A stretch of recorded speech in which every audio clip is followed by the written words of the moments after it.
Muito bem, nós estamos no nosso curso sobre os princípios de pedagogia cristã.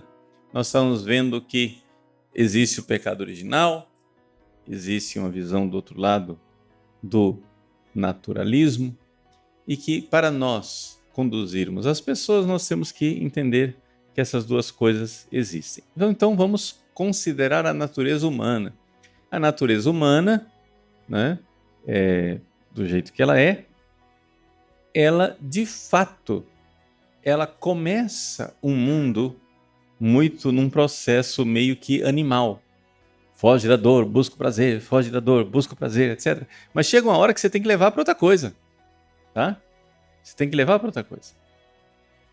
E essa outra coisa, que é contemplar a verdade, nós temos que entender também, vamos juntar os problemas aqui que nós vimos até agora. Não é somente um problema de contemplar a verdade, mas entender que uma vez que eu contemplei a verdade na minha inteligência, ao mesmo tempo, ainda tem as emoções lá criando problema. Haha! Contemplei a verdade, mas o pessoalzinho lá, a criançada do andar de baixo, as emoções não estão muito de acordo. Jesus é o caminho, a verdade e a vida. Eu tive uma experiência, eu fiz um retiro, eu vi, padre, eu tive uma experiência de Deus, eu vi que Jesus é tudo, beleza, beleza, beleza. A sua experiência é verdadeira, a sua experiência é autêntica, você viu de verdade, mas a notícia não chegou no andar de baixo. Vocês entendem o que é que eu chamo de andar de baixo? São as paixões. É por isso que São Pedro, lá na última ceia, chega e diz assim: Senhor, eu darei minha vida por ti. Aí chega a empregada do sumo sacerdote e diz: eu te conheço. Você é seguidor de Jesus. Porque eu estou vendo pelo seu sotaque nordestino que você segue Jesus. Oxente, sotaque nordestino, Deus me livre. Maria, mulher, eu não sou nordestino, não. É evidente que a Bíblia não fala de sotaque nordestino, né? Fala de sotaque galileu. A mulher diz: eu te conheço ex loquela tua. Ex loquela tua. Ou seja, pelo teu sotaque, seu jeito de falar galileu. Né? Daí se vê que São Pedro era meio caipira, né? Ele estava na capital, Jerusalém, aí aparece lá com sotaque caipira e a mulher identifica ele. Ele diz: não. E nega Jesus. Quer dizer, o que adiantou? A experiência que ele teve com Jesus foi verdadeira, sim ou não? A experiência que ele teve com Jesus foi sincera, sim ou não? Mas não foi profunda. Uma coisa é a experiência sincera, outra coisa é a experiência profunda. A experiência sincera, você viu, você contemplou.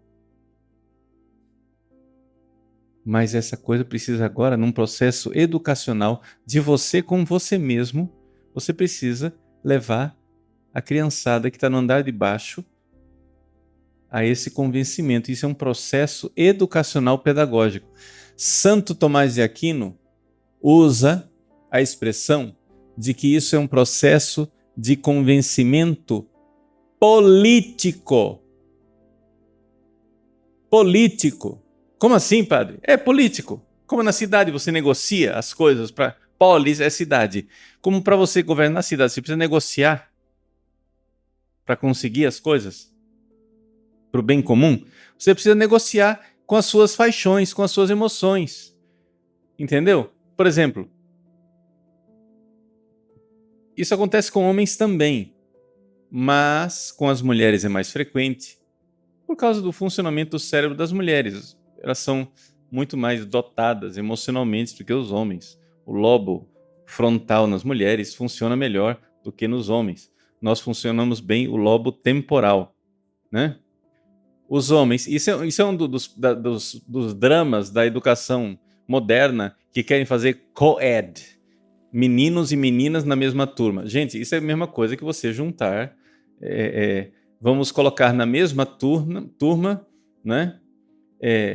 Ucranianos e russos. Não dá.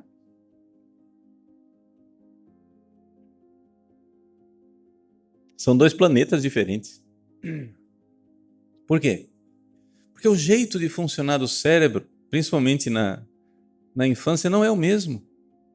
Você vê o menino, você pega o menino, ele vai e dá carrinhos para ele põe um carrinho um atrás do outro assim, tac, tac, tac, tac, tac, tac, tac, tac, tac, tac, tac, tac, tac, tac, tac, tac, tac, tac. Depois que ele arrumou tudo, ele faz assim, destrói tudo. O que é isso? É o lobo temporal funcionando. Tá entendendo? É organizador de coisas. Uma menina não. Você dá uma garrafa para uma menina, ela diz, é um bebê, tá com fome, peraí.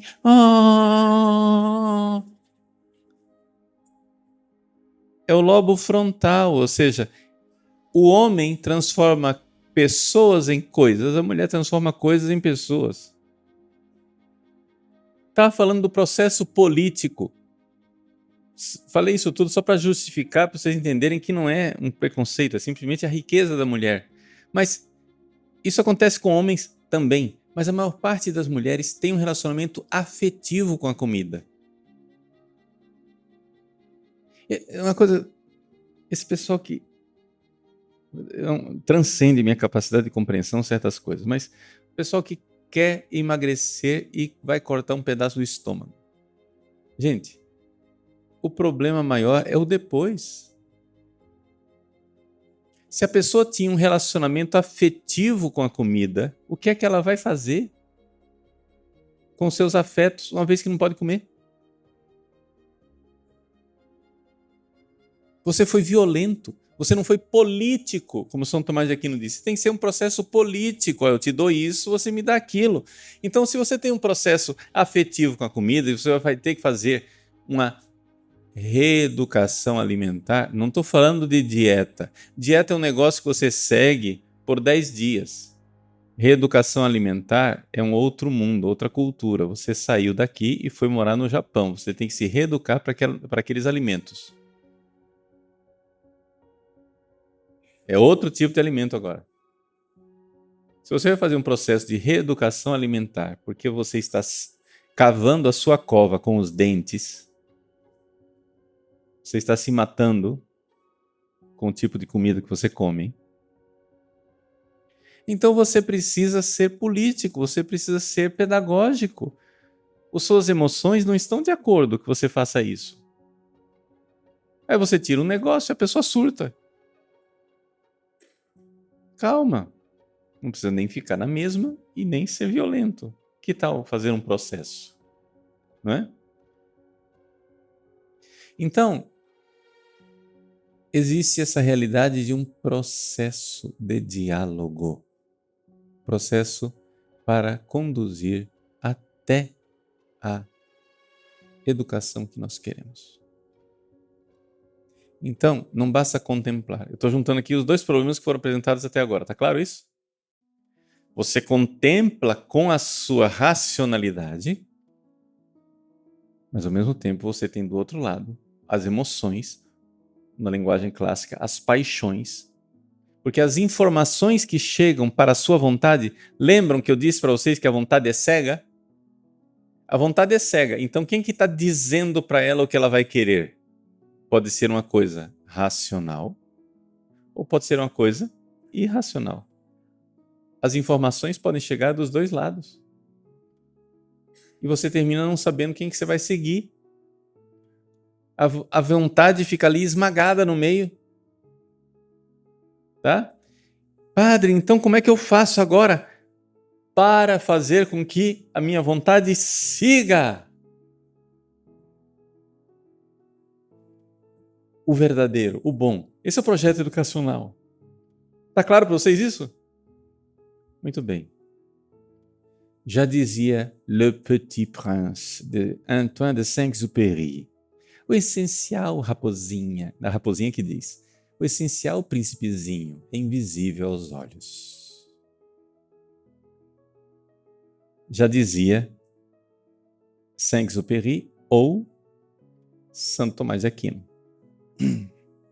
Saint-Exupéry só está dizendo, a raposinha do Saint-Exupéry só está dizendo a mesma coisa que todos os filósofos sabem, que a essência das coisas está debaixo das aparências sensíveis, que os animais não enxergam essências. Os animais só enxergam sensações, acidentes, coisas transitórias. Por isso que os animais, eles não são capazes de fazer um projeto educacional. Então vamos entender um pouco, dentro desse processo educacional, como que funciona o nosso cérebro, ok? Apertem os cintos, vamos decolar. Como que funciona o cérebro? Como que acontece o processo cognitivo? Um processo cognitivo básico, tá? O seu cérebro vê o objeto. Então, o olho capta a coisa, o nervo óptico leva, né, até essa parte aqui de trás, né? Parte cervical aqui atrás. E então, ali você elabora a imagem. Mas não para por aí. Por quê? Porque essa informação, ela passa e tem reações na base primitiva do cérebro. A gente chama de base primitiva. Por quê? Porque é a parte do cérebro que nós temos em comum com os répteis, com os outros animais. Por isso, primitivo, né? Ou seja, os objetos estão associados a experiências emocionais. Você tem uma parte, esse é o que está iluminado aí, é o sistema límbico, né? E vou aqui entrar em debate, tem gente que não aceita muito essa coisa de divisão do sistema límbico, etc, etc, mas esquece, vamos ficar no basicão. Então, no sistema límbico, você tem aqui, na base aqui, é o hipocampo, ok?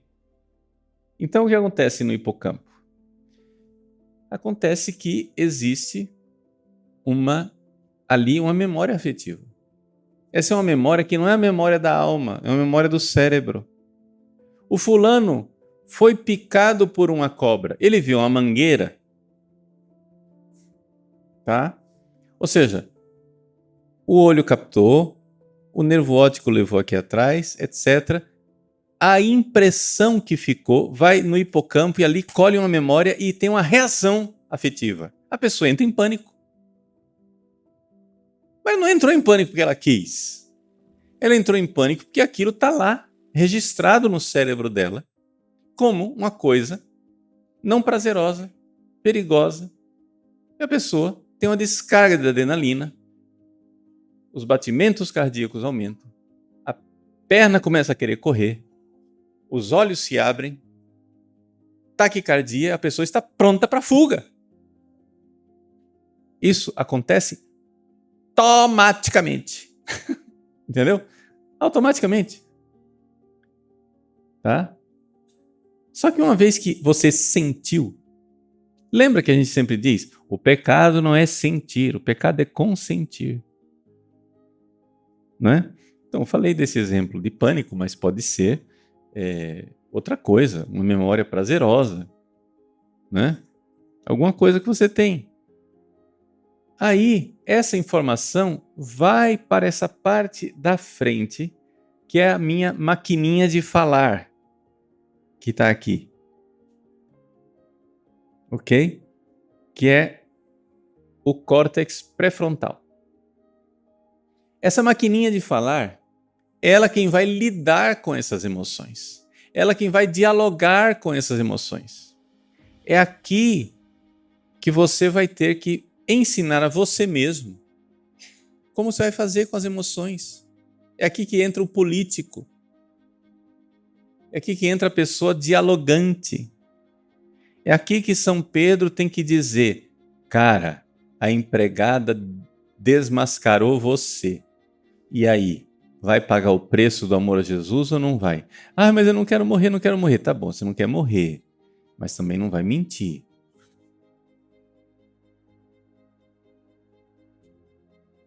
Tem que ter esse projeto aqui de você estar pronto para essas coisas. É na vida de oração, na vida de estudo, na vida de virtude que você vai formando essa sua capacidade, essa sua habilidade.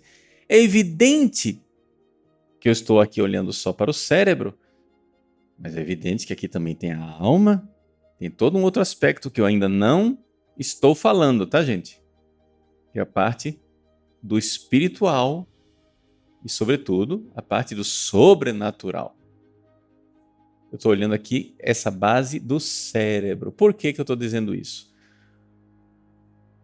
Porque isso tudo é desprezado por muitas pessoas que se queixam de ser católicos, mas o que são é um bando de filósofo platonicizante, estoico, budista, o que você quiser, mas católico não é. Por quê? Porque Santo Tomás de Aquino nos ensina que corpo e alma estão em sintonia e que o corpo é um instrumento em perfeita sintonia com a alma. Se eu vou fazer uma coisa, eu preciso saber lidar com as minhas emoções. Não jogá-las fora. Não jogá-las fora. Deixa eu dar aqui um exemplo para vocês. Que é um exemplo, acho que é muito importante, bem esclarecedor. Eu escrevi aquele livro, vários anos atrás, escrevi um livro chamado Olhar que Cura, né? E naquela época que eu comecei a escrever o livro, eu era reitor do seminário, eu estava bem fascinado com os santos padres e ainda não tinha me apaixonado por Santo Tomás de Aquino. Eu devo confessar que são os pecados de juventude, então, né? Para mim o tomismo é uma coisa sem noção e o bom mesmo era le ressourcement, ir para as fontes, os santos padres. Bom, aí eu escrevi Olhar que Cura. Quando eu escrevi Olhar que Cura, eu estava descobrindo o Santo Tomás. Então eu não sou tão cruel com Santo Tomás lá. Mas o fato é o seguinte: vamos pegar uma coisa básica como a emoção chamada ira. Ira. Raiva, né? Os santos padres, que são todos meio influenciados pelo platonismo, ou pelo neoplatonismo, ou pelo estoicismo, ou por sei lá o quê. Os santos padres da antiguidade, eles de uma forma geral, eles olham para a paixão, né, da ira, em grego orgé, como sendo uma coisa negativa que deve ser evitada a todo custo. Você se irritou, acabou. Já está na desordem, pronto, não adianta. Santo Tomás de Aquino, que tem uma visão antropológica menos dualista, mais integral, corpo e alma, ele diz, não, a ira, ela é necessária para que certos atos humanos sejam mais completos. Como assim? Veja, por exemplo, Sócrates.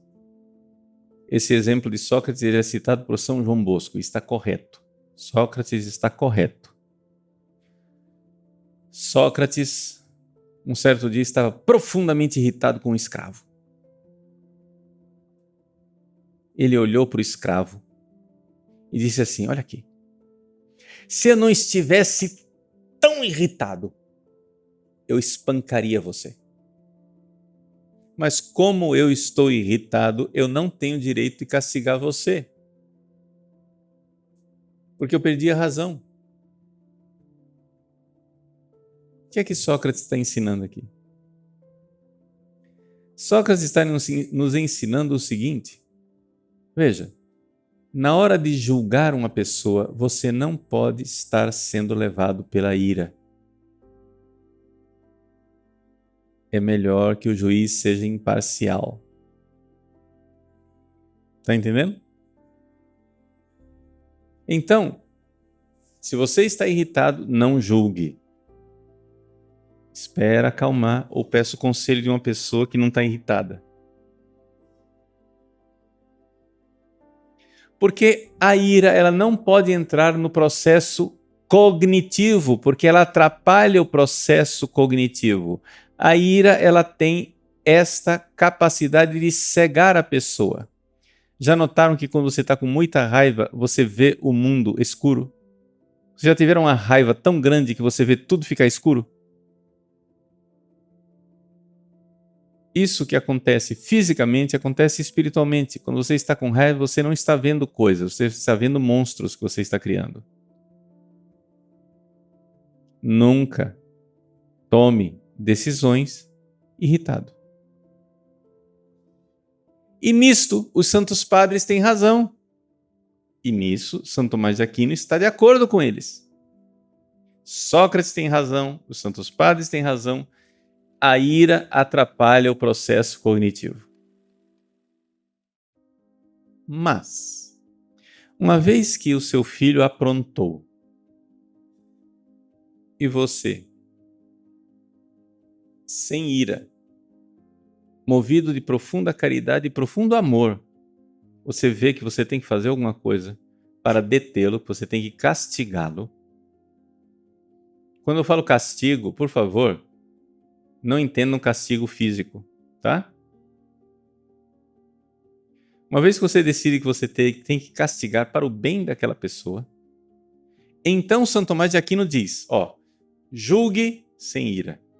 Uma vez que o processo cognitivo aconteceu, você fez o julgamento, tá? Você então decide qual vai ser a punição. Uma vez que você decidiu qual é a punição, aí você modera essa punição com a virtude da clemência. Existe uma virtude para moderar as punições, não ser tão forte, ser mais clemente. Uma vez que você decidiu, a pessoa é culpada, julguei, precisa de punição, sentenciei, decidi a punição, sancionei. Agora você vai aplicar a punição. Então Santo Tomás de Aquino diz, olha a diferença. Quando você aplicar a punição, o ato é mais perfeito. O ato é mais perfeito se você aplicar com ira. Ou seja, se você de fato... Olha aqui! Mas você decidiu a coisa friamente. É mais perfeito porque é mais humano. Você está levando a alma com as suas graças sobrenaturais, etc, etc, mas está trazendo as paixões juntos. Por quê? Porque as paixões, elas são o cavalo que dá energia. Está entendendo? O cavalo pode ser rebelde, o cavalo pode ser indômito. Mas não mate o cavalo. Treine, adestre o cavalo, amansa o cavalo, para ele servir a você e você poder montar nele. Então as emoções são boas. Você só precisa usá-las de forma adequada. Sem querer me colocar como exemplo, mas exemplificando. Em 2009, portanto, estamos falando de 16 anos atrás, em 2009 houve um encontro nacional dos seminaristas da Renovação Carismática, o Renascem, em Salvador. E naquela época, né, a internet não era o que era hoje, né, não era tão importante assim. E eu fiz as palestras desse encontro, mas eu vi que havia, assim, por amor aos seminaristas, eu precisava dar uma chacoalhada. E naqueles dias eu tinha assistido um filme de um general, Patton. Esse general Patton foi um general americano da Segunda Guerra Mundial, que era bem conhecido por falar palavrões. E aí, o general Patton diz o seguinte no filme: um verdadeiro cavalheiro, um gentleman, precisa ser capaz de xingar durante 20 minutos sem repetir um palavrão. Não estou de acordo com isso, eu só estou dizendo que a frase é curiosa. E aquilo me marcou, E eu então disse, não, vou chacoalhar esses caras. Aí eu preparei a pregação. E então, durante meia hora, porque eu não tenho um repertório de xingamentos tão grande assim, durante meia hora eu fiquei anotando xingamentos, todos honestos, assim, não nada de baixaria. Xingamentos que pudessem tocar os seminaristas. E decorei os xingamentos. Fiz a lista, decorei a lista. E na hora de fazer a palestra, fiz isso tudo muito friamente. Na hora de proferir a palestra, então, eu fiz aquela palestra que não era para estar na internet, mas escapou, o pessoal pôs, né? Famosa palestra em que eu, irado, chamo de demônio de Casula, de Stole Casula, cão luciferino, não sei o que, essa famosa palestra aí que está na internet rodando. As pessoas acham que eu tive uma atitude destemperada. Quem fala isso não me conhece. Vejam, 99% dos vídeos antigos que estão... Hoje eu não tenho mais feito isso, porque eu vejo racionalmente que em algumas oportunidades é bom, em algumas oportunidades é bom você se abster disso, porque está criando confusão. Porque depois as pessoas começam a imitar. As pessoas não sabem o que é que eu estou fazendo, aí começa a imitar de forma errada. Entendeu? Como é típico, né, das pessoas imaturas ficarem macaqueando os outros, aí o pessoal acha que é virtude ser destemperado, né? Então eu parei de fazer isso porque estava criando confusão. Mas muitos vídeos meus antigos, em que eu sou severo, não sei o que dizer tal, esses vídeos, gente, foram preparados. 99% das vezes, muito difícil. Era muito difícil fazer um vídeo que não fosse assim. Eu, claramente, quantas vezes aqueles vídeos são segundo, terceiro, quarto take. Padre, o senhor falou tal coisa errada. Ah, então, vamos gravar de novo. E de novo eu começo, calmo, não sei o que, lá pelas tantas, a mesma veemência. A mesma... Porque faz parte de um bom orador ser capaz de invocar emoções no meio do seu momento. E aquelas emoções, elas são autênticas, não é? Ah, o seu fingiu que estava com raiva? Não, não fingi, não. Foi raiva mesmo. Mas foi raiva deliberada, pensada, julgada, moderada. Entendeu? Para o bem das pessoas, movida por caridade. Depois eu parei porque vi que estava criando confusão, porque as pessoas não estavam entendendo aquilo. Então pronto, bom, passa. Então... Mas entendam que Santo Tomás de Aquino, ele nos mostra que o processo educacional, ele pode ter emoções adequadas. Mas, por favor, né? Não usem as emoções na hora do julgamento. Vocês têm que julgar sine studio et ira, né? Ou seja, julgar sem nenhuma tendência favorável, estúdio, e sem nenhuma tendência de repulsa, ira. Neutros. Julgou? Ah, bom, aí depois você aplica a emoção. Só para entender qual que é o processo, que tem uma integração. A emoção ela não é má. A emoção ela dá gás. Entendeu? Porque como fica mais bonito quando você consegue colocar na sua devoção um pouco mais de garra de emoção. Não fica melhor?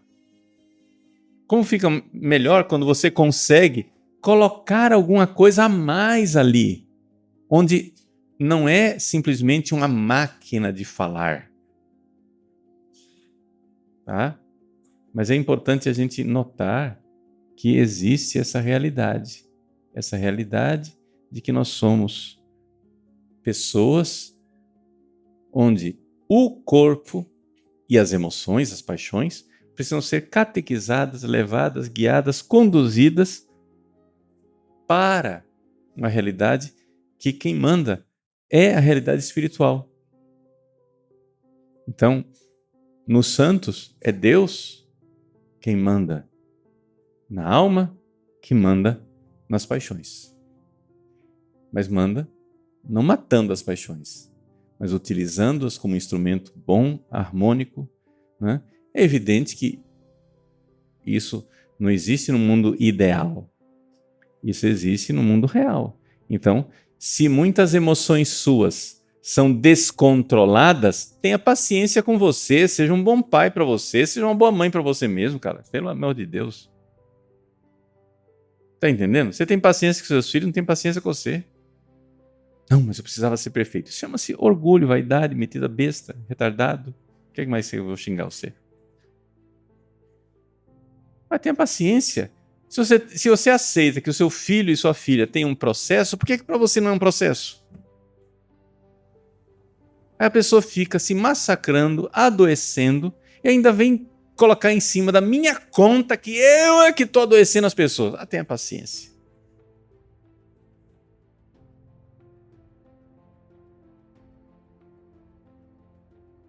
Então, vamos, né, entender qual é esse processo, né, maravilhoso que Deus quer que a gente realize nesse processo pedagógico. Assim, deixaremos de ser Pedros, né, todo desordenado, atabalhoado, para ser aquele Pedro que é verdadeiro santo, que se entrega a Cristo na cruz, como o nosso pequeno São Luís lá em Nagasaki. Deus abençoe você. Em nome do Pai, do Filho e do Espírito Santo. Amém.